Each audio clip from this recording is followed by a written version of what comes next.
मराठी भाषिक भक्त समाजास सहज समजावे म्हणून हिंदी भाषेतून मराठी भाषेत रूपांतरित करण्यात आलेला आहे.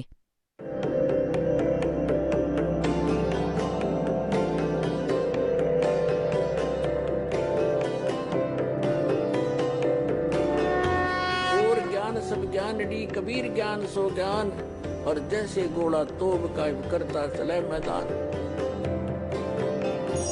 जगद्गुरु तत्वदर्शी संत रामपालजी महाराजांचे अमृत वचन सर्व पवित्र धर्मांच्या व पवित्र शास्त्रांच्या आधारावर. आता आपण येऊया गीतेच्या अध्याय नंबर 15च्या श्लोक नंबर 16 आणि 17 मध्ये. यामुळे सगळी कॉन्सेप्ट जी दास करू इच्छितो ती क्लिअर होऊन जाईल. हा पहा, हा गीता अध्याय नंबर 15 आणि इथे हा 16वा श्लोक आहे.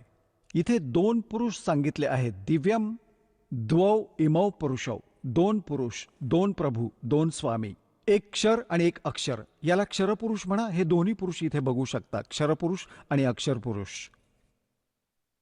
आणि इथे या अनुवादाचा एक अनुवाद बघूया.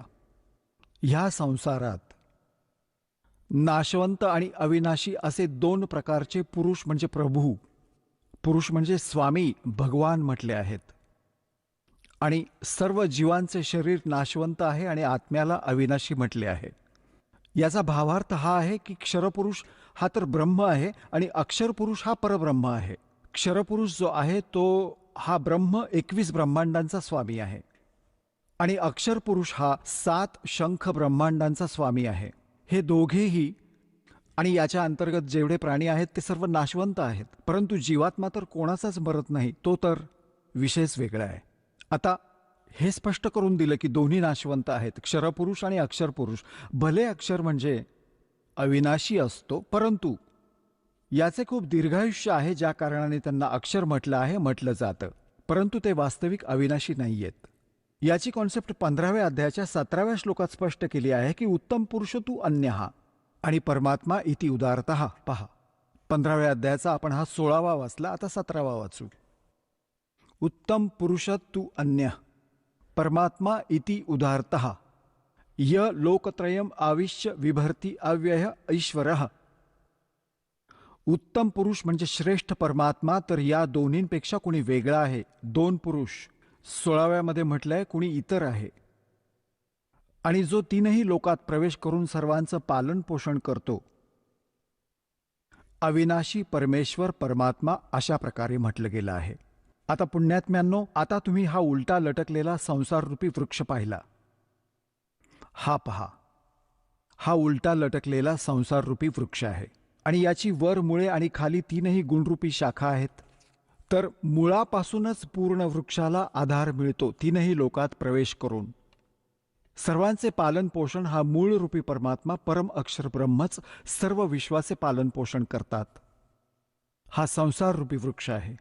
संसाररूपी वृक्षाचे जे मूळ आहे परमाक्षर ब्रह्म, हे पहा, श्रीमद भगवद्गीता अध्याय नंबर 15चा आणि श्लोक नंबर आपण हा 17वा वाचत आहोत. उत्तम पुरुष तू अन्य परमात्मा इति उदारतः.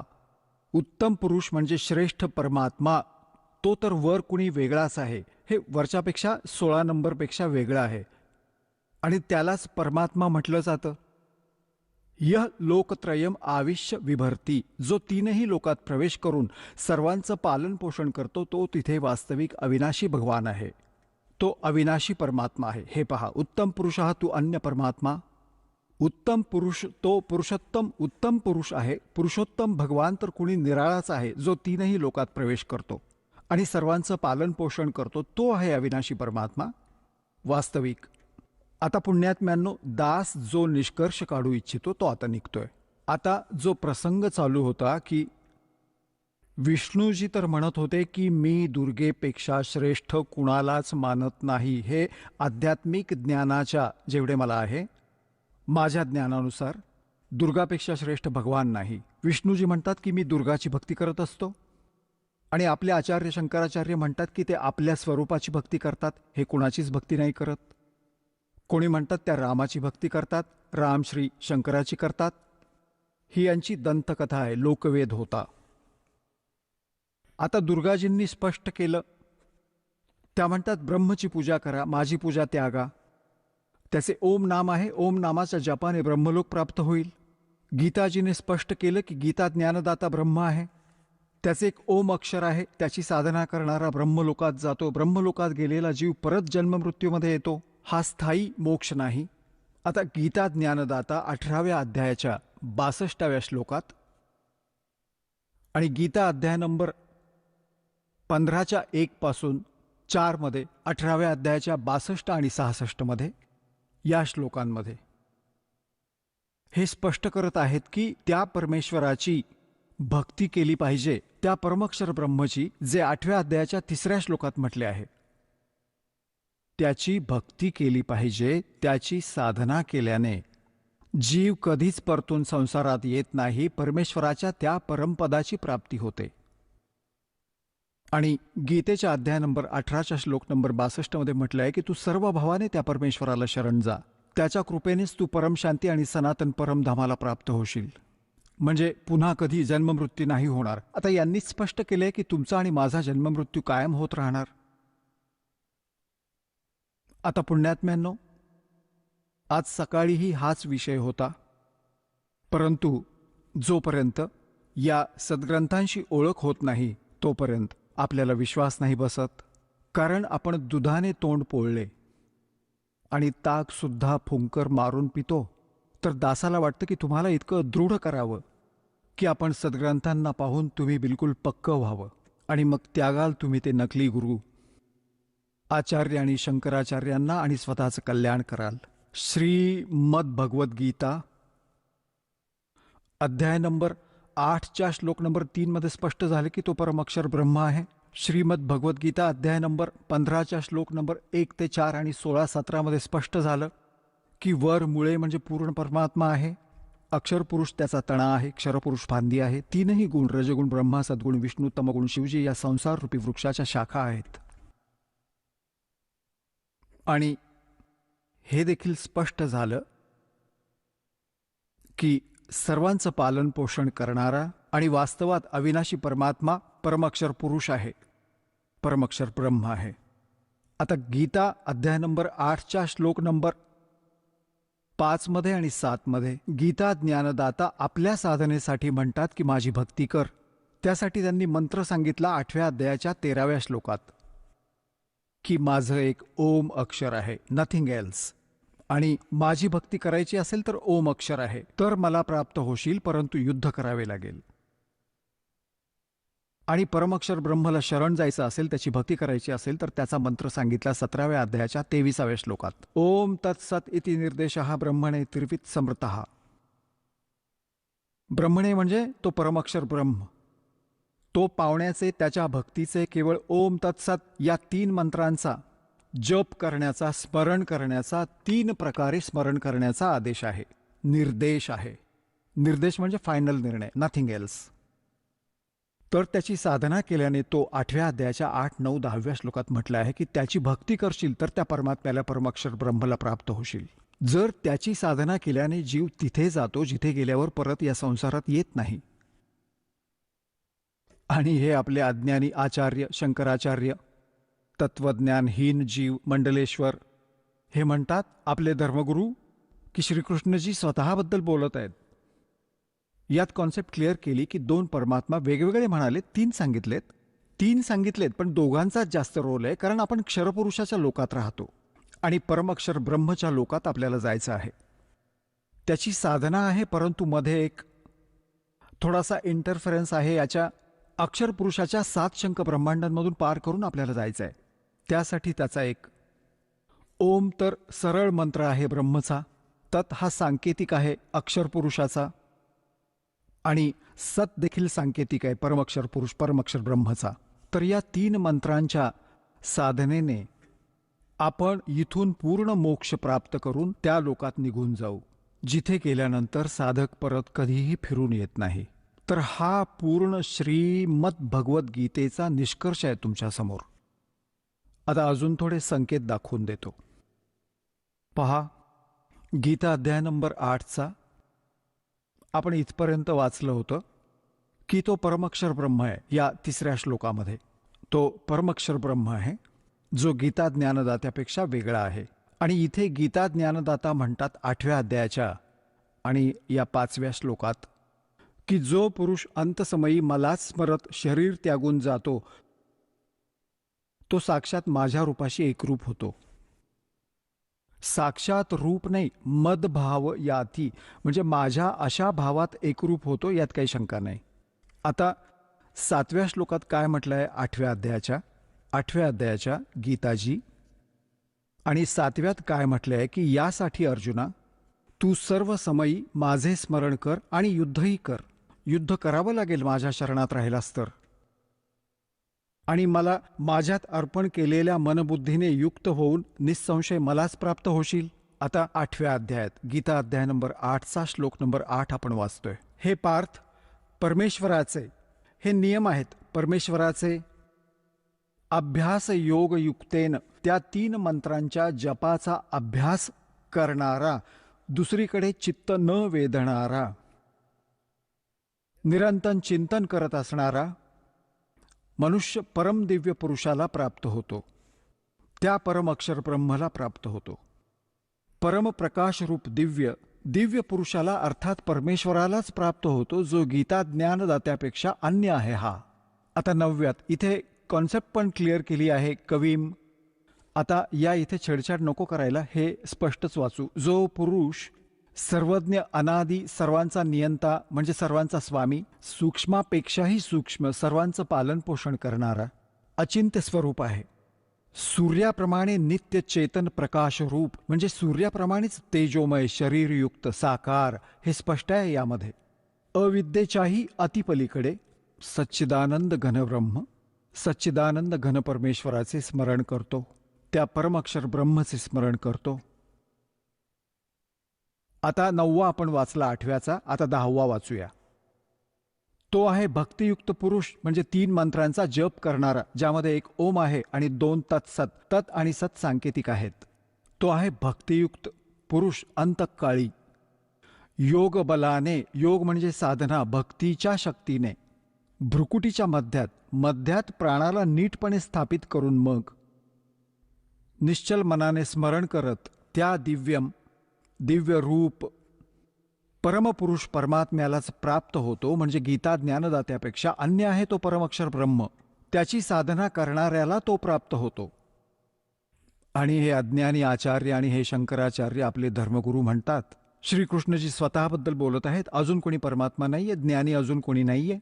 यांनी आज 5500 वर्ष झाली ही श्रीमद भगवद्गीता आणि पुराणांना आणि वेदांना लिपिबद्ध होऊन यांना कखही माहिती नाही याबद्दल. आचार्याचा अर्थ गुरु होतो आणि गुरु अध्यापक असतो, जो सिलेबसशी पूर्ण परिचित असतो, मास्टर असतो. आणि ज्याला कखही माहीत नाही तो कुठला टीचर आणि कुठला आचार्य. बुडवला हा सगळा देश. हिंदू समाजाला भूत बनवून आणि मग त्याचीच पूजा करायला लावतात. श्राद्ध काढून आपलं पोषण करतात हे लोक.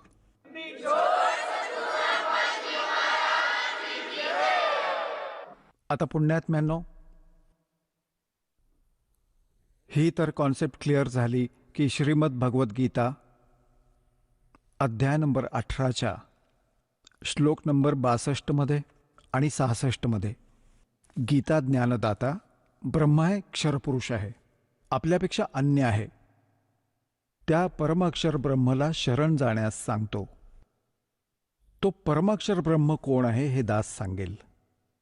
हे कबीर साहेब आहेत, जे काशीमध्ये विणकर रूपात आले होते, ज्यांना एक कवी म्हणून आपण त्यांना इतिहास बंद करून ठेवलं होतं. हे परमाक्षर ब्रह्म आहेत. त्यांनी 600 वर्षांपूर्वी ते ज्ञान दिलं होतं, जे आज आपल्या सद्ग्रंथांमध्ये विद्यमान आहे. आणि हे आपले आचार्य आणि शंकराचार्य, श्री शंकरजी, श्री विष्णूजींना अजन्मा, अजरामर, ज्यांचे कुणी माता पिता नाहीत असं सांगतात. आणि पुराणांमध्ये यांच्या इतिहासात लिहिलं आहे की यांचे आईवडील आहेत, यांचा जन्ममृत्यू होतो आणि यांना हे भगवान म्हणतात. शिवपुराणामध्ये लिहिलं आहे की तुम्ही ब्रह्मा आणि विष्णू, तुम्ही भगवान नाही आहात, तुम्ही स्वतःला भगवान मानलत. आता पुण्यात्म्यांनो, प्रसंग हा चालला होता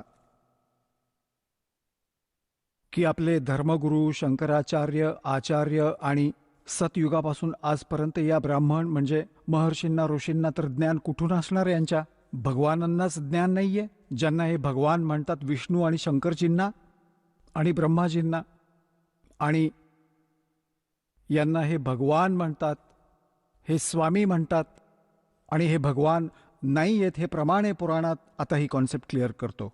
पुण्यात्म्यांनो, एका समयी श्री ब्रह्माजी आणि विष्णूजींचं आपापसात युद्ध झालं.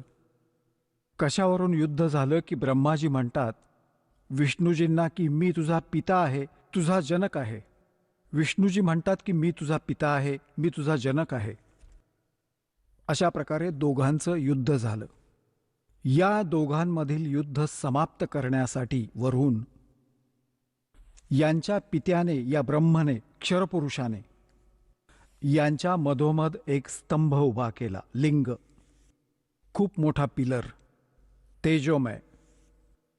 यांनी लढणं तर सोडलं, त्याचा शेंडाबुडखा शोधू लागले. मग तिथे हा प्रकट झाला शिवजीचं रूप धारण करून. हा असं कपट करतो, याने प्रतिज्ञा केली आहे की मी माझ्या वास्तविक काळरूपात कधीही कुणाच्या समोर प्रकट होणार नाही.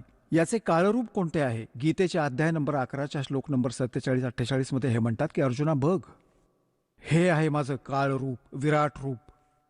आणि याची प्राप्ती ना वेदोवर्णित विधीने, ना जपाने, ना तपाने, ना यज्ञाने कोणत्याच प्रकारे नाही होऊ शकत. ही तर मी अनुग्रह करून तुझ्यावर कृपा केली आहे. तुझ्या आधी हे कुणीही पाहिलेले नाही आणि ना यापुढे कुणी पाहू शकत. गीतेच्या अध्याय नंबर 7 श्लोक नंबर 24-25 मध्ये हे म्हणतात की हा मूर्ख जनसमुदाय मला, अव्यक्तम व्यक्तिम आपन मनन्ते, मला अव्यक्ताला मी आपल्या योगमायेने लपून राहतो, हा मूर्ख जनसमुदाय मला व्यक्तिरूपाने आलेला कृष्ण मानत असतील. I am not Krishna. तर तो लपून राहतो, असा छळ करत असतो. कधी विष्णुरूप धारण करून कुणाला दर्शन देतो, ऋषींना, साधकांना. तर तो विष्णूजींचा महिमा गात असतो की तुम्हीच सर्व शक्तिमान आहात, मला समाधी काळात आपले दर्शन झाले. तुम्ही लपवताय स्वतःलाच. असाच कुणी साधक साधना करत आहे ब्रह्मची, तर त्याला ब्रह्माच्या रूपात दर्शन देतात. तो म्हणतो हे ब्रह्माजी सर्व शक्तिमान आहेत, यांनी लपवून ठेवलंय स्वतःला. आणि कुणाला भगवान शंकराच्या रूपात दर्शन देतात, तर ते म्हणतात की भगवान शंकरच सर्वेश्वर आहे. तर अशा प्रकारे हा भ्रम पसरवला होता काल भगवंताने. आणि याच आधारे श्री ब्रह्माजी श्री विष्णूजींना भ्रम झाला की मीच सृष्टीचा रचना आणि पालन करता. ब्रह्माजी म्हणाले मी उत्पत्ती करणारा. विष्णूजी असं म्हणायचे की तू माझ्या नाभीतून उत्पन्न झालास. ब्रह्माजी म्हणतात की मी साऱ्या सृष्टीला उत्पन्न करणारा आहे, मी प्रजापिता आहे. या दोघांचं युद्ध झालं. तर तेव्हा हा येऊन उभा राहिला त्यांच्याजवळ आणि त्यांना हा काय म्हणतो की तुम्ही स्वतःला अज्ञानाने ईश मानले, भगवान मानले. You are not God. हे दाखवतो आपल्याला. हे पहा, श्री शिवमहापुराण हिंदी टीका सहित भाग 1. हे श्री शिवमहापुराण याचे कोण आहेत लेखक? विद्यावारिधी पंडित ज्वाला प्रसादजी, मिश्रकृत हिंदी टीका सहित.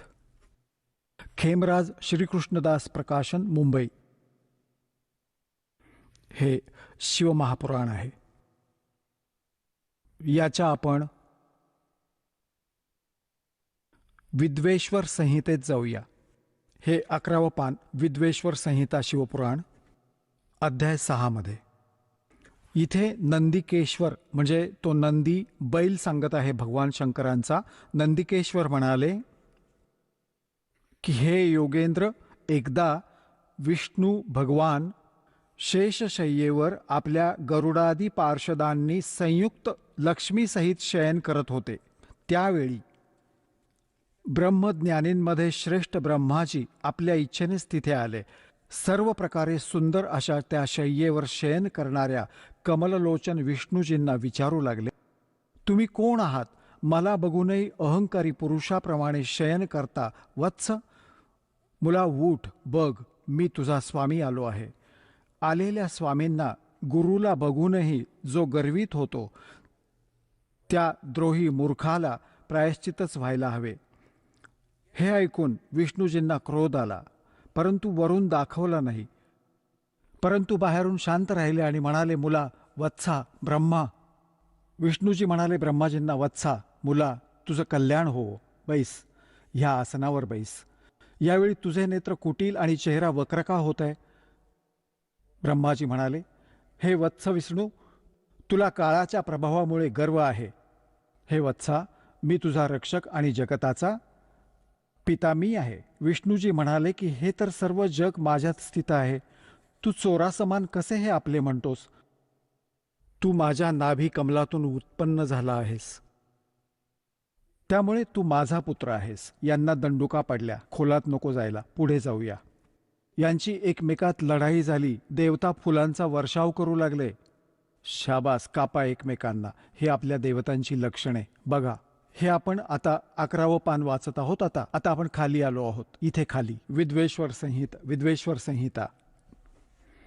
मी श्रेष्ठ आहे, स्वामी आहे असं म्हणत एकमेकाला मारण्याच्या इच्छेने युद्ध करण्यास सज्ज झाले. सर्व देवता विमानात बसून ते महाअद्भुत युद्ध बघण्यासाठी आले आणि आकाशात त्यांच्यावर फुलांचा वर्षाव करू लागले. वा रे देवता, ह्या आपल्या देवता. दोन भावांमध्ये भांडण झालं तर सभ्य माणसं त्यांच्यात मध्यस्थी करतात की भांडून लढून मरू नयेत. आणि या देवता फुलं उधळत आहेत की लढून मरा आणि नष्ट व्हा. अरे कमाल झाली. असा इतिहास वाचत होतो आपण. आता हा काळ आला, यांच्यामध्ये एक स्तंभ उभा केला यांच्या पित्याने. पिलर, तेजोमय, खूप. याचा शेंडा बुडखा शोधू लागले. त्यांना काही नाही मिळाले. ब्रह्माजी खोटं बोलले. ह्या कथा तुम्ही ऐकत बसता. त्यामुळे यांच्यामध्ये आला आणि यांना काय सल्ला देतात की तुम्ही भगवान नाही आहात, तुम्ही स्वतःला भगवान मानलं. हे पहा, शिवपुराण 17व्या पानावर आपण आलो. विद्वेश्वर संहिता आहे ही, अध्याय 9. विद्वेश्वर संहिता भाग 1चा अध्याय 9. आता इथे नंदिकेश्वर परत म्हणाले की अशा प्रकारे जेव्हा ते दोघे नरम झाले, भगवंतांनी नरमलेल्या ब्रह्मा विष्णूवर अनुग्रह करून काय सांगितलं? त्या दोघांची अज्ञानता आणि वैर दोन्ही मिटवण्याच्या हेतूने दोघांना म्हणाले की माझे सकल आणि निष्कल भेदाने 2 रूपे आहेत, परंतु दुसरा ईश्वर नाही. त्यामुळे त्याची 2 रूपे नाही होऊ शकत. पहिला स्तंभरूप आणि मागे मूर्तरूप धारण केलं. यामध्ये ब्रह्म निष्कल आणि ईशरूप सगुण आहे. माझी दोन्ही रूपे सिद्ध आहेत आणि इतर दुसऱ्या कोणाची नाहीत. आता यांना काय म्हणाले? यामुळे तुम्हा दोघांना आणि इतरांना ईश तत्वाची प्राप्ती होऊ शकत नाही. तुम्ही ब्रह्मा आणि विष्णूने अज्ञानाने स्वतःला ईश मानले, भगवान मानले. हे खूपच अद्भुत झाले. हे खूप चुकीचं झालं. ते दूर करण्यासाठीच मी रणभूमीत आलो. आता तुम्ही तुमचा अभिमान त्यागून मज ईश्वरात आपली बुद्धी लावा. माझ्या प्रसादाने लोकात सर्व अर्थ प्रकाशित होतात. आता हे काय म्हणतात की मी जगाचा वर्धक असल्याने मी ब्रह्म आहे. आता पुढे दाखवतो तुम्हाला. हे अध्याय पान नंबर 18वर पहा, अध्याय नंबर 10चा. आणि आपण हे इथे येऊया. हे पुत्रांनो, ब्रह्मा आणि विष्णूला म्हणत आहेत. यांचे पिता हे ब्रह्म, काळरूपी ब्रह्म क्षरपुरुष. हे पुत्रांनो, हे कृत्य तुम्ही स्वतःच्या तपाने प्राप्त केले आहे. ज्याला सृष्टीची उत्पत्ती आणि प्रलय पालन सांगितलं जातं. विष्णू आणि ब्रह्माजींना त्यांचे वडील म्हणजे काळ म्हणत आहे की तुम्ही हे कृत्य स्वतःच्या तपाने प्राप्त केले आहे, जे सृष्टीची उत्पत्ती आणि पालन म्हटलं जातं, जे मी प्रसन्न होऊन तुम्हाला दिलं आहे. अशाच प्रकारे दुसरी 2 कृत्य रुद्र आणि महेशाला प्रदान केली आहेत. परंतु अनुग्रह कृत्य प्राप्त करण्यास कोणीही समर्थ नाही. आता ह्यामध्ये दासाला म्हणायचं होतं की 2 तर ब्रह्मा विष्णू झाले आणि दुसरे रुद्र आणि शिव झाले. हे 4 झाले आणि 5वे हे बोलत आहेत. हे 5वे जे बोलत आहेत हे त्यांचे पिता आहेत. हे क्षरपुरुष आहेत आणि तिथे हे शिवरूपात उभे राहिले. त्यांच्या जवळ येऊन हा असाच धोक्याने काम करतो. आपल्या वास्तविकतेशी परिचित होऊ देत नाही. तर ब्रह्मा आणि विष्णूंनी शंकर भगवान मानले. आता पुढे पहा, हे काय म्हणतात? हा काळ जो या चौघांना संबोधित करत आहे. तो म्हणतो की माझा ओंकार मंत्र आहे. हे पहा, आता आपण 19व्या पानावर आलो. 18वा वाचलं. विद्वेश्वर संहिता अध्याय 10वा चालू आहे. इथे पहा, इथे या कारणाने त्या ज्ञानाच्या सिद्धीच्या निमित्ताने ओंकार नामक मंत्र जप करा. अभिमान दूर करणारा आहे. सोयी निज मंत्र उपदेश करतात. हा ओंकार माझ्या मुखातून उत्पन्न होत असल्यामुळे माझ्याच रूपाचे बोधक आहे. महामंगल करणारा आहे. हा वाचक आहे, मी वाच्य आहे. हा मंत्र माझा आत्मा आहे. त्याच्या स्मरणाने माझे स्मरण होते. उत्तरेकडील मुखातून अकार, पश्चिमेकडील मुखातून उकार, दक्षिणेकडील मुखातून मकार, पूर्वेकडील मुखातून बिंदू, मध्यातील मुखातून नाद. अशा प्रकारे 5 प्रकारांनी हा निर्माण झाला. ते सर्व एक होऊन ओम असे एक अक्षर होते. ही सर्व नामे रूपात्मक. आता म्हणण्याचा अर्थ असा आहे की हे ओम एक अक्षर या ब्रह्मा विष्णू महेशच्या पित्याचे आहे. हे झाले स्पष्ट. आता आपण येऊ पुन्हा देवी पुराणाकडे. आता यातून काय सिद्ध झाले की ब्रह्मा, विष्णू, रुद्र आणि हे महेश हे भगवान नाही आहेत. यांचे पिता स्वतः म्हणत आहेत की यू आर नॉट गॉड. आणि हे आपले आचार्य आणि शंकराचार्य, हिंदू धर्माचे धर्मगुरू, हे यांना भगवान म्हणून आपल्याला मूर्ख बनवत राहिले आजपर्यंत. याचं कखही माहीत नव्हतं यांना वेद, गीता आणि पुराणातील.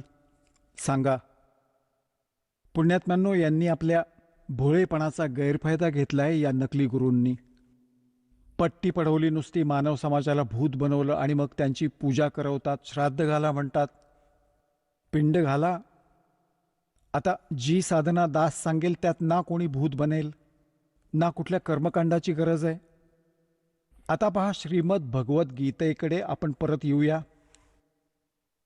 प्रसंग हा चालला होता आज की आपले आचार्य शंकराचार्य आणि धर्मगुरूंना ज्ञान कुठून असणार. यांच्या भगवानांनाच ज्ञान नाही. ज्यांना हे भगवान मानतात आणि ते भगवान नाहीत, हे सिद्ध झालं की ते भगवान नाहीत. आणि यांना हे भगवान म्हणत आले, ईश म्हणत आले. आता सतयुगाच्या ब्राह्मणांकडे ज्ञान नाही. सांगा, सतयुगापासून आजपर्यंत ब्राह्मणांकडे ज्ञान नाही वेदांचं. आता पहा, श्रीमद देवी भागवत, गीता प्रेस गोरखपूरहून प्रकाशित, केवळ हिंदी. याचे संपादक हनुमान प्रसाद पोद्दार, चिमनलाल गोस्वामी. हे गीता प्रेस गोरखपूरहून प्रकाशित आहे. याच्या आपण 414व्या पानावर येऊ. 414 पान आहे. श्री संक्षिप्त देवी भागवत आणि 6वा स्कंध. आता इथून वाचूया. जन्मेजयने विचारलं, महाभाग, कोणत्या युगात धर्माचं कसं स्वरूप आहे हा संपूर्ण विषय विशेष रूपाने सांगण्याची कृपा करा. व्यासजी म्हणाले, राजन, हे निश्चित आहे की सतयुगात ब्राह्मण वेदाचे पूर्ण विद्वान होते. त्यांच्याकडून निरंतर भगवती जगदंबेची आराधना होत होती. भगवतीच्या दर्शनासाठी त्यांचं मन सदा उत्सुक असायचं. प्रत्येक गावात शक्ती म्हणजे दुर्गेच्या मंदिराचं उद्घाटन व्हावं याविषयी त्यांच्या मनात खूप उत्सुकता होती. सांगा, हे सतयुगातील ब्राह्मण थोडेच विद्वान होते?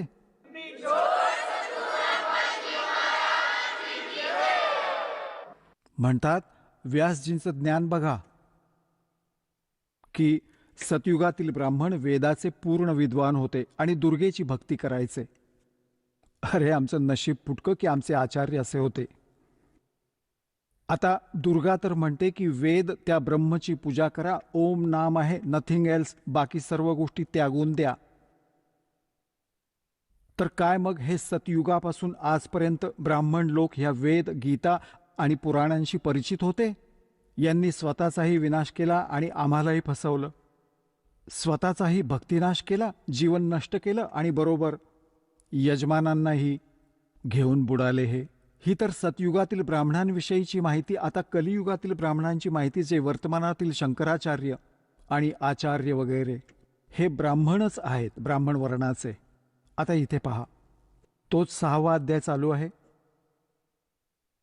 पान 414 आपण इथे वाचत होतो. आता हे आपण वाचले. आता इथे आलो. व्यासजी म्हणत आहेत की धर्माची हीच स्थिती त्रेतायुगात राहिली, परंतु काही ऱ्हास झाला.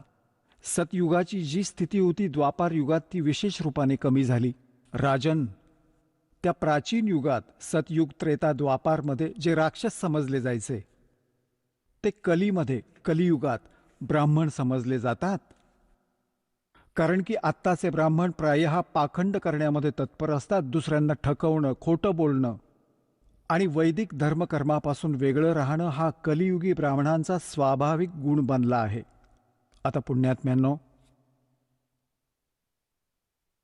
आता हा इतिहास आहे आपल्या हिंदू धर्मातील धर्मगुरूंचा आणि यांनी दिलेल्या स्पिरिच्युअल नॉलेजचा. या आचार्य, शंकराचार्य आणि धर्मगुरूंना कखही माहिती नव्हतं. आपले सद्ग्रंथ काय सांगतात आणि हे मात्र लोकवेद ऐकवायचे.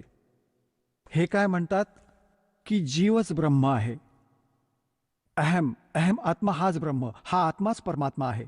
आणि मग दुसऱ्या बाजूने म्हणतात श्रीकृष्णाची, श्री विष्णूजींची आणि श्री शंकर भगवानांची पूजा केली पाहिजे. सांगा. आणि तिकडे देवीची पूजा करतात आणि यांना भगवान म्हणतात. यांच्याविषयी लिहिलं आहे, स्पष्ट आहे की हे भगवान नाहीच आहेत, पण यांना भगवान बनवून आपल्याकडून पूजा करवून घेत होते. तर पुण्यात्म्यांनो, हे सौभाग्य आपलं की परमात्म्याने आपल्याला शिक्षित केलं, या दासाला आध्यात्मिक ज्ञानयुक्त केलं. आता पहा, पूर्ण विश्वात हे ज्ञान जाईल आणि सर्व मानवाचं कल्याण होईल. बोलो सतगुरुदेव.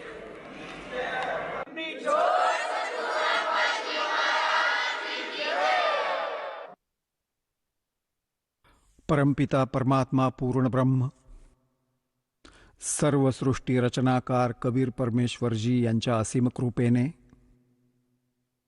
तुम्ही पुण्यात्मा सत्संग ऐकण्यासाठी उपस्थित झालात.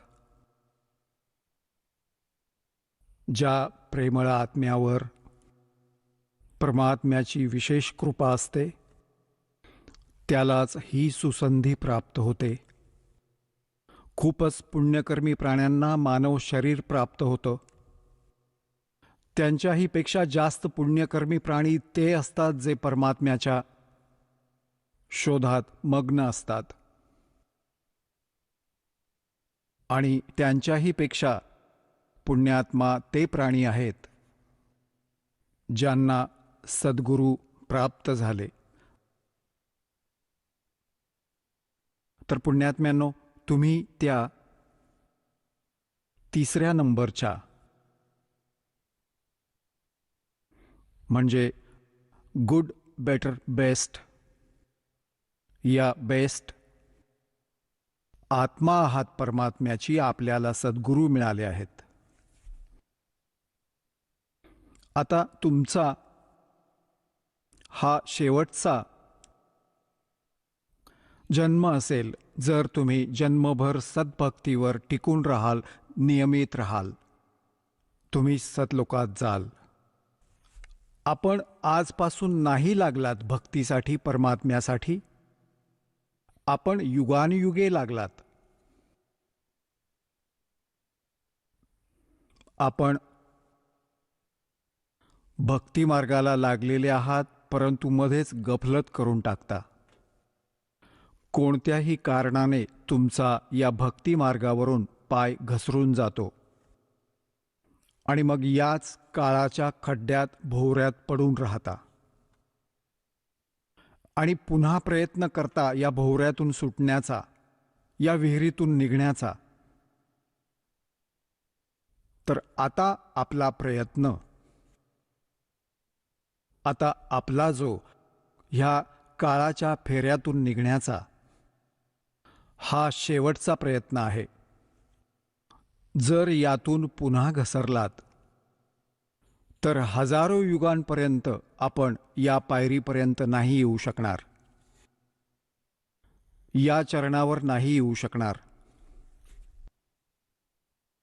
जे या सत्मार्गाशी जोडलेले आहेत आणि त्यांचा पाय घसरला तर ते तर खूप कित्येक हजार युगांनंतर पुन्हा या भक्ती मार्गाला ग्रहण करू शकतील. कारण काय आहे?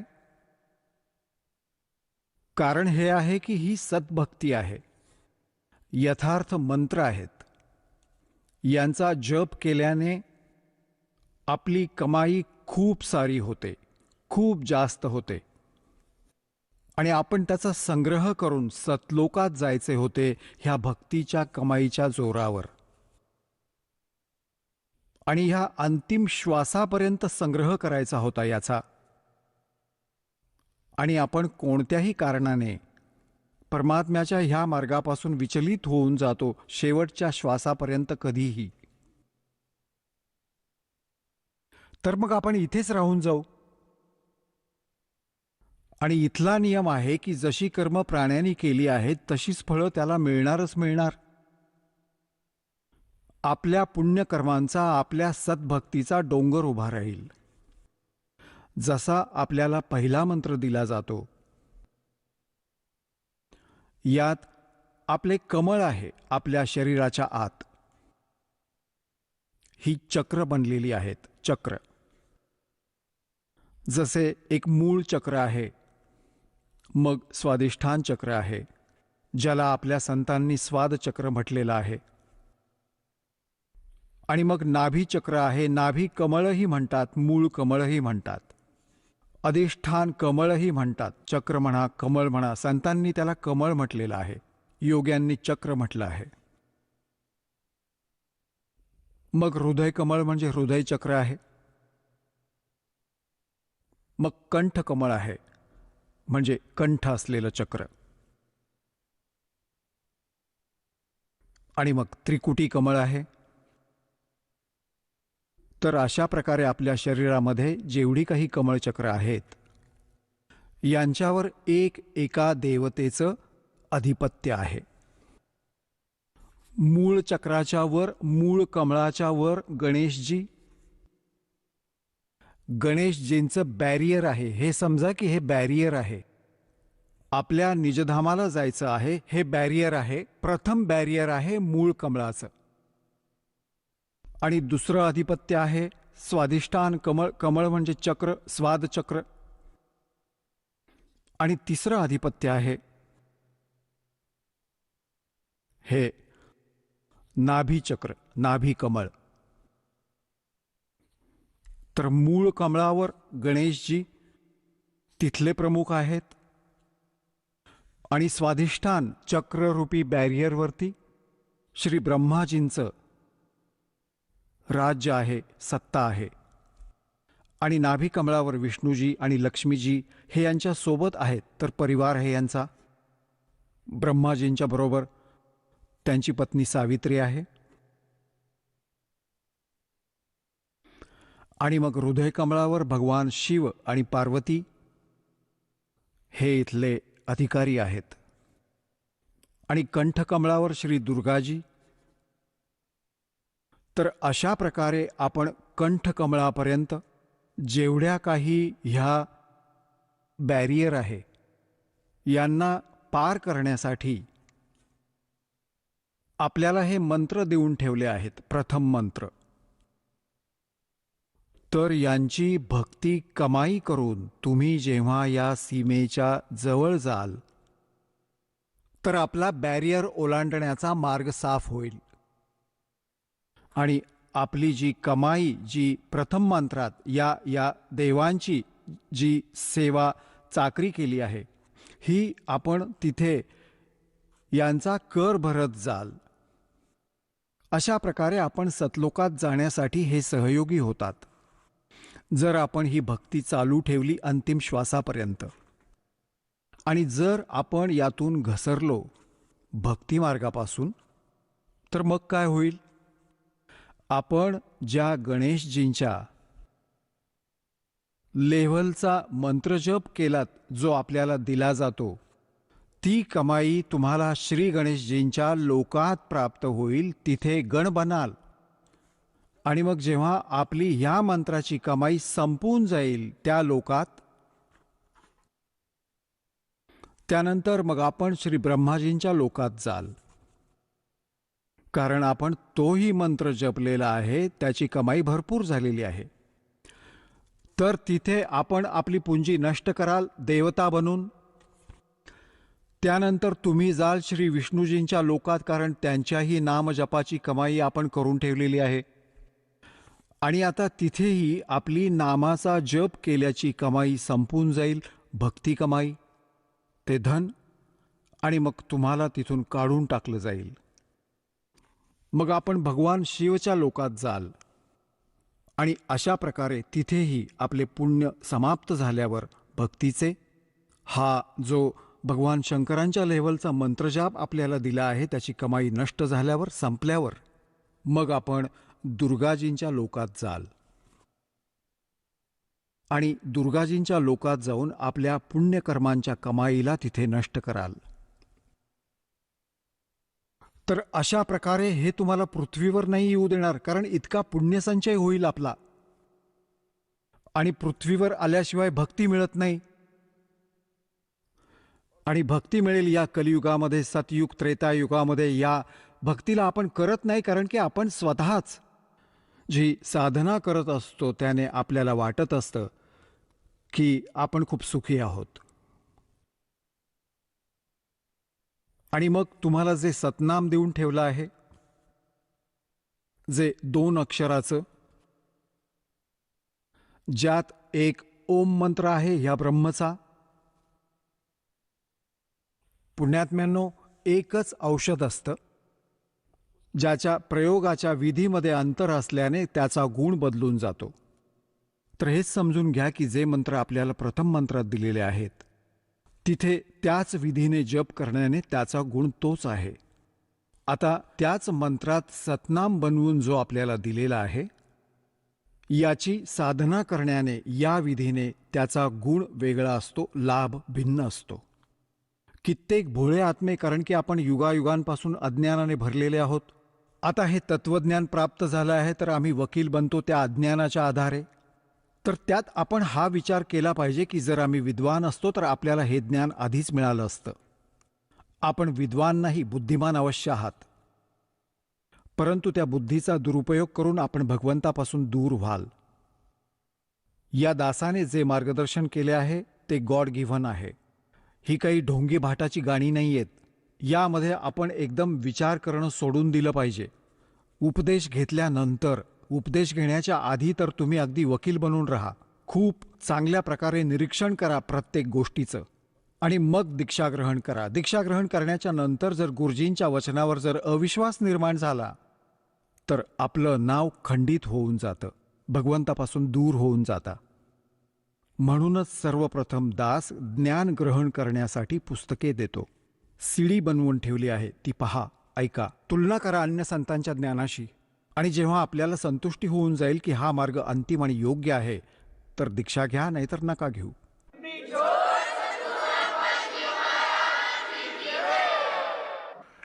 तर जो दास आपल्याला जे काही ज्ञान देईल, आपण एका चांगल्या विद्यार्थ्याप्रमाणे निसंशय होऊन ऐका, श्रद्धेनं ऐका, ब्लाइंड फेथ ठेवून ऐका.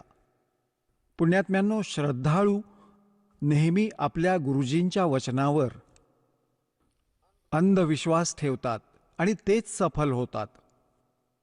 परंतु या गुणाचा या नकली गुरूंनी दुरुपयोग केला.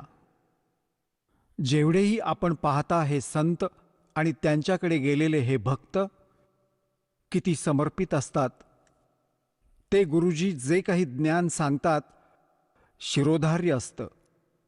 त्यांच्याविषयी कोणी सांगितलं तर कोणत्या तत्वज्ञानाच्या आधारे आमचे भक्त त्या अन्य संतांच्या शिष्यांना सांगतात की तुमची साधना ठीक नाही, तुमच्या गुरुजींच्या जवळ मोक्षमार्ग नाही, तर ते खूप दुःखी होऊन जातात आणि म्हणतात की तुम्ही आमच्या गुरुजींच्याबद्दल काही बोलू नका. तर पुण्यात्म्यांनो, ते भक्त तर योग्य आहेत, त्यांची आस्था तर असलीच पाहिजे, परंतु त्या नकली भोंदू गुरुजींपाशी ते श्रद्धा ठेवून बसलेत. आता जसं आंब्याचं रोप लावून जर कोणी ही आशा लावून बसला असेल की मी आंबे खाईन, त्याला आंबे येतील ते मोठं झाल्यावर, तर ते अगदी योग्य आहे. त्यांचा अगदी योग्य उद्देश आहे आणि क्रियाही अगदी बरोबर आहे. आणि जर बाभळीच्या झाडाचं रोप लावून आणि जर तो म्हणेल की हे मोठं होऊन याला आंबे लागतील, आणि त्याला कोणी जाणकार व्यक्ती सल्ला देईल की हे आंब्याचं रोप नाहीये, याला आंबे नाही येऊ शकत, आणि तो असं म्हणतोय की तू माझ्या भक्ती मार्गाला म्हणजे माझ्या रोपट्याला चूक नको म्हणूस, तर ती त्याची एकतर श्रद्धा आहे. ज्या व्यक्तीने त्याला आंब्याचं रोपटं सांगून बाभळीचं देऊन ठेवलंय, तो पूर्ण विश्वास ठेवून बसलाय त्या नकली माणसावर, तर त्या व्यक्तीला पाहिजे की या व्यक्तीने माझ्या रोपट्याला हा बाभूळ का म्हणाला, त्याचं मग पूर्ण निरीक्षण केलं पाहिजे, तर त्याचं खरेपण कळेल. नाहीतर बाभूळ लावून काय उपयोग.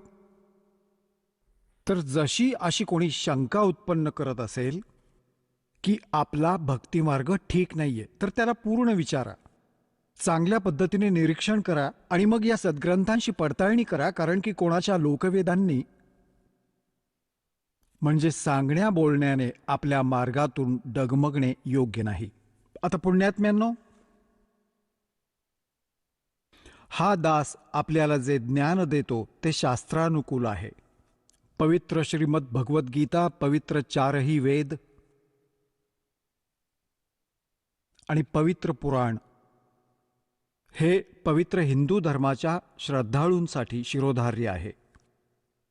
शिरोधार्याचा अर्थ असा आहे की यांनी जे लिहिलंय ते सत्य आहे आणि याच्या बाहेर जे कोणी सांगतील ते असत्य आहे. असत्य डुप्लिकेट आणि सत्य ओरिजिनल. तर ओरिजिनल वस्तूपासून लाभ होतो, डुप्लिकेट पासून नाही.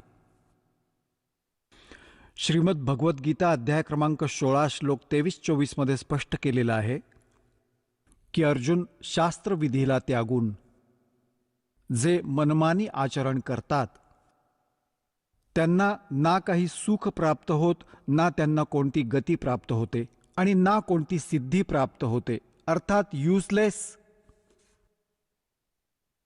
तर मग फायदा काय ती भक्ती करून. तर गीता अध्याय नंबर 16च्या श्लोक नंबर 24 मध्ये लगेच सांगितलंय की यातून तुझ्यासाठी अर्जुन कर्तव्य आणि अकर्तव्याच्या व्यवस्थेमध्ये म्हणजे कोणती भक्ती करायला हवी आणि कोणती नाही केली पाहिजे, सद्ग्रंथच प्रमाणित त्यांना आधार मानलं पाहिजे. सद्ग्रंथांना सोडून कोणी ज्ञान देत असतील तर त्यांना नाही मानलं पाहिजे, ते गुरु योग्य नाहीत. भावार्थ हा आहे ह्या पवित्र सद्ग्रंथांच्या या श्लोकांचा. तर पुण्यात्म्यांनो, असं तर आपल्यालाही कोणी सांगू शकतं की तुमच्या गुरुजींचं ज्ञान ठीक नाहीये, तर त्याचं प्रमाण घ्या आणि मग आपलं प्रमाण द्या. आणि मग तरीही आपल्याला काही भिन्नता वाटली तर निशंकपणे कोणाला तरी स्वीकारा. परंतु दास हे दाव्यानिशी सांगू शकतो की ह्या विश्वामध्ये या दासाव्यतिरिक्त ना तर तत्वज्ञान आहे आणि ना भक्तीचं काही मंत्र समाधान आहे. सर्वांजवळ युजलेस मंत्र आहेत, मोक्षदायक नाही आहेत. ते सगळे खोटे आणि चुकीचे मंत्र आहेत, शास्त्राच्या विरुद्ध ज्ञान आहे. ढोलाच्या गजरात हे सांगू शकतो. आणि असं आहे तर प्रमाण द्या, आमच्या समोर या कोणी. आम्ही आध्यात्मिक ज्ञान चर्चेचा एक कार्यक्रम चालू केला आहे, त्यात समोर या आणि आपला पक्ष प्रस्तुत करा.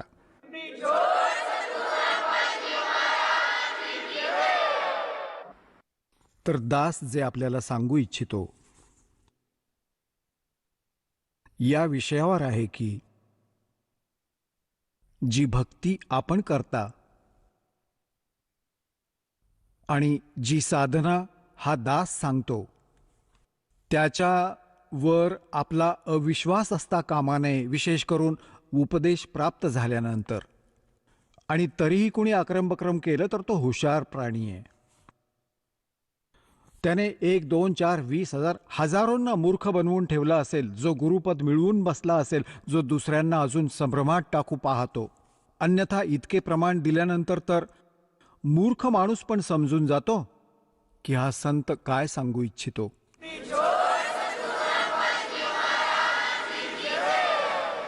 चला आता आपण त्या श्रद्धाळूंचे अनुभव जाणून घेऊयात, ज्यांनी जगद्गुरू तत्वदर्शी संत रामपालजी महाराजांकडून दीक्षा प्राप्त केलेली आहे, तसेच त्यांच्याद्वारा सांगितलेल्या भक्ती मार्गावर चालत आहेत. नमस्कार. नमस्कार सर. आपलं नाव? धर्मराज कडू बाविस्कर. आपण कुठून आलात? गाव अंबाडे, तालुका चोपडा, जिल्हा जळगाव, महाराष्ट्र. आपला व्यवसाय काय आहे? मी एक ड्रायव्हर आहे. संत रामपालजी महाराजांची गुरुदीक्षा आपण कधी घेतली? 10 फेब्रुवारी 2019. संत रामपालजी महाराजांची नामदीक्षा घेण्या अगोदर आपण व आपला परिवार कोणती भक्ती साधना करत होतात? पारंपरिक जे भक्ती मार्ग आहे, गणपतीची पूजा, दुर्गा पूजा, भजन कीर्तन करणे, ही भक्ती करत होतो आम्ही. भजन रात्र करायचो. आणि रामानंद माझे पहिले गुरु बालगोपाल महाराज, त्यांच्याकडून मी नामदीक्षा घेतली होती. त्यांनी मला 5 मंत्र दिले होते. ओम, सोहो, हंस, परब्रह्म, तस्मै श्री गुरुवे नमः, हे मंत्र जाप करायचो. असं करत करत खूप वेळ भक्ती केली आम्ही, खूप वर्ष भक्ती केली. सर, जसं तुम्ही सांगत आहात की पूर्वीपासून आपण भक्ती मार्गात होतात, आपण एक भजनी होतात, त्याचप्रमाणे आपण संत बालगोपाळ यांच्याकडनं नामदीक्षा घेतली होती आणि त्यांच्या मार्गावर आपण चालत होतात. तर ह्या सगळ्या गोष्टी करत असताना आपण संत रामपालजी महाराजांच्या मार्गात कसे काय आलात? मी ज्ञानगंगा पुस्तक माध्यमातून संत रामपाल महाराजांच्या चरणात आलो. माझे काका आहेत, त्यांनी मला संत रामपालजी महाराजांचं पुस्तक आणून दिलं. मी ते वाचन केलं आणि त्या माध्यमातून संत रामपाल महाराजांच्या चरणात आलो आणि त्यांच्याकडून नामदीक्षा घेतली. सर, जसे आपण पूर्वी कीर्तन करत होतात, भजन गात होतात आणि आत्ता तुम्ही संत रामपालजी महाराजांची नामदीक्षा घेतली, तर या 2 भक्ती साधनांमध्ये असा काय फरक होता? कारण तुम्ही तर भक्तीत होतातच, कीर्तनाच्या माध्यमातून, भजनाच्या माध्यमातून आपण भक्तिविधी करत होतात. मग संत रामपालजी महाराजांच्या ज्ञानाकडे आपली ओढ का झाली? मी ते पुस्तक वाचल्यानंतर त्या भूमिकामध्ये असं लिहिलं होतं की कबीर 3 लोक पिंजरा भया, पाप पुण्य 2 जाल, सभी जीव भोजन भये, एक खानेवाला काल. याच्यात मी थोडंसं आकर्षित झालो. मी पुस्तकाला पुढे वाचायला सुरुवात केली. सृष्टी रचना बघितली की आपण काय करत होतो भक्ती आणि याच्यात काय लिहिलं आहे संतांनी. मी पुढे वाचत गेलो. त्या माध्यमातून मला स्पष्ट दिसलं की याच्यात पूर्ण मोक्षाचा मार्ग आहे. ही भक्तिविधी खरी आहे. गावागावात, शहरामध्ये SMS करा, तुम्हाला घरपोच ज्ञानगंगा पुस्तक मिळेल. आणि ते पुस्तक माध्यमातून वाचन करा. टी व्हीवरती सत्संग असतो, ते माध्यमातून तुम्हाला खरं ज्ञान कळेल. तुम्ही प्रूफसहित ज्ञान मिळेल तुम्हाला की ज्ञानगंगा पुस्तकमध्ये प्रूफसहित लिहिलं आहे. घरात तुमचे काही शास्त्र असतील, पुराण असतील, त्याला मॅच करा. ते जे सत्संग चालू असताना सांगतात, बोट ठेवून सांगतात की सत्य काय आहे, तुम्ही काय भक्ती करतात, याच्यामध्ये काय लिहिलं आहे, भागवद्गीतामध्ये काय लिहिलं आहे, वेदामध्ये काय लिहिलं आहे, सर्व गोष्टींमध्ये काय लिहिलं आहे, पुराणामध्ये तुम्ही कुठली भक्ती करतात, हे ज्ञानगंगा पुस्तकमध्ये प्रूफ आहे. आणि या ज्ञानगंगा पुस्तकामधून तुम्हाला सद्भक्तीचा मार्ग मिळेल. सर, जसं तुम्ही सांगत आहात की ज्ञानगंगा पुस्तकामधून सद्भक्तीचा मार्ग मिळेल, तो मार्ग आपण जाणला, त्या पुस्तकातला आपण ज्ञान अर्जित केलं आणि संत रामपालजी महाराजांकडनं नामदीक्षा घेतली. तर जेव्हा आपण संत रामपालजी महाराजांकडनं नामदीक्षा घेतली आणि त्यांच्या भक्तिमार्गावर आपण चाललाच आहात, तर त्यानंतर आपल्याला व आपल्या परिवाराला काय काय लाभ प्राप्त झालेत? पहिला लाभ तर मला शारीरिक लाभ झाला. मला हार्ट प्रॉब्लेम होता, डिसेंट्रीचा प्रॉब्लेम होता. मी शिर्डीला गेलो, माझा MRI झाला, CT स्कॅन झाली. माझ्याकडे सर्व डॉक्टरांची फाईल आहेत. जळगावमध्ये विवेक गजानन हॉस्पिटल आहे, विवेक चौधरी, त्यांच्याकडून सुद्धा ट्रीटमेंट घेतली. आमच्या चोपडा शहरामध्ये नरसिंगा हॉस्पिटल आहे, त्यांची ट्रीटमेंट घेतली. शिर्डीला सुपर साई म्हणून हॉस्पिटल आहे, तिथेही ट्रीटमेंट घेतली. मला काही लाभ झाला नाही. मग मी संत रामपाल महाराजांच्या शरणात गेलो, नामदीक्षा घेतली. तिथून मला लाभ झाला की मला एकही रुपया न लागता माझा रोग, माझे काही वेदना होते शारीरिक, सर्व नष्ट झाले. दुसरा लाभ असा झाला की मी ट्रॅक्टर चालवत असताना माझ्या ट्रॅक्टरच्या ट्रॉलीमध्ये 100 ते 120 स्पीडने मोटरसायकल आली. 2 व्यक्ती होते मोटरसायकलवरती. ते असं घुसले ट्रॅक्टरच्या ट्रॉलीमध्ये की सर्वजण म्हणायचे की दोघं मेले. मी एकदम घाबरून गेलो. सगळे लोक आजूबाजून 100 ते 150 लोक मला मारण्यासाठी धावत आले. मी सद्गुरू संत रामपालजी महाराजांची विनंती केली की हे बंदीछोड सद्गुरू रामपालजी महाराज, तुम्हीच मला वाचवा, याच्यातून जे माझ्यावर हे संकट आलं आहे याच्यातून तुम्ही मला मुक्त करा. तर त्या ट्रॉलीतून जो मुलगा मध्ये होता तो सुखरूप बाहेर निघाला. त्याला एकही खरोच न असताना सुखरूप बाहेर निघाला. दुसरा व्यक्ती बाहेर पडला होता. ते मोटरसायकलचा चुरा झाला होता. बाहेर निघाल्यानंतर एक कुठलाही ड्रायव्हर असू द्या, कुठेही छोटी मोठी ॲक्सिडेंट झाले तर त्याला सर्वजण बेदम मारहाण करतात. पण बंदीछोड सद्गुरू रामपालजी महाराजांना मी विनंती केली की या मार्गातून मला वाचवा. त्यावेळेस एकही व्यक्तीने मला न हात लावता मला विनंती केली की तुम्ही इथून निघून जा. हा लाभ झाला मला. या व्यतिरिक्त आपल्याला आणखीन काही लाभ झाला का? हां, या व्यतिरिक्त माझी आई 50 वर्षापासून पान तंबाखू खात होते. त्यांच्याकडनं म्हणजे 1 मिनिटसुद्धा राहिलं जात नव्हतं. त्यांनी सद्गुरू संत रामपालजी महाराजांची नामदीक्षा घेतली, तेही मला लाभ मिळाला. सर, जसं तुम्ही सांगत आहात की संत रामपालजी महाराजांच्या सद्भक्तीमुळे आपल्याला नाना प्रकारचे लाभ प्राप्त झालेत, तर या अनुषंगाने आपण इतर भगत समाजाला काय संदेश द्याल? मी संदेश तर काही देऊ इच्छित नसतो. प्रार्थना करतो की संत रामपालजी महाराजांच्या शरणमध्ये या, नामदीक्षा घ्या आणि तुमचं कल्याण करा. सर, जर कोणा साधकाला संत रामपालजी महाराजांची नामदीक्षा घ्यावयाची असेल तर तो साधक नामदीक्षा कशी घेऊ शकेल? TV च्या माध्यमातून चॅनलवरती सत्संग चालू असतात संत रामपालजी महाराजांचे. त्यामध्ये मोबाईल नंबर असतात. तुम्ही मोबाईल नंबर डायल करा. त्यांना विचारा की आम्हाला नामदीक्षा घ्यायची आहे. मग ते तुम्हाला कळवतील की जागे हर जिल्ह्यामध्ये नामदान केंद्र आहेत संत रामपाल महाराजांचे. ते तुम्हाला ॲड्रेस देतील. तिथे जाऊन तुम्ही नामदीक्षा घेऊ शकतात. सर, जसं तुम्ही सांगत आहात की आज संत रामपालजी महाराजांच्या दयेने महाराष्ट्रामध्ये प्रत्येक जिल्ह्यामध्ये संत रामपालजी महाराजांची नामदान केंद्र खुली झालेली आहेत, तर त्या नामदान केंद्रावर जाऊन एखादा व्यक्ती नामदीक्षा घेऊ शकतो. परंतु जर त्या व्यक्तीला नामदीक्षा घ्यावीची असेल तर त्या व्यक्तीला त्या नामदानासाठी किंवा त्या गुरुमंत्रासाठी किती पैसे मोजावे लागतील? हे तर बाकीचे लोक सर्व खोटं बोलतात की पैसे लागतात. तिथे एकही रुपया लागत नाही. फ्री नामदीक्षा मिळते. धन्यवाद. साहेब.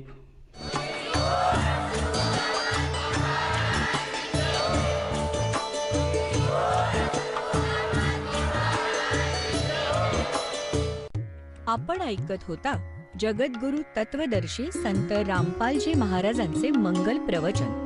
निःशुल्क नामदीक्षा प्राप्त करण्यासाठी आणि अधिक माहितीसाठी संपर्क करा 7030303951 7030303952. आमची वेबसाईट आहे www.jagadgururampalji.org. सर्व पवित्र धर्मांच्या व पवित्र शास्त्रांवर आधारित प्रमाणित अनमोल पुस्तक ज्ञानगंगा किंवा जगण्याचा मार्ग यापैकी कोणतेही एक पुस्तक निःशुल्क मागवण्यासाठी आम्हाला आपले पूर्ण नाव, पूर्ण पत्ता, पिनकोड सहित आणि फोन नंबर लिहून 7030303951 7030303952 नंबरवर SMS करू शकता किंवा आम्हाला 7030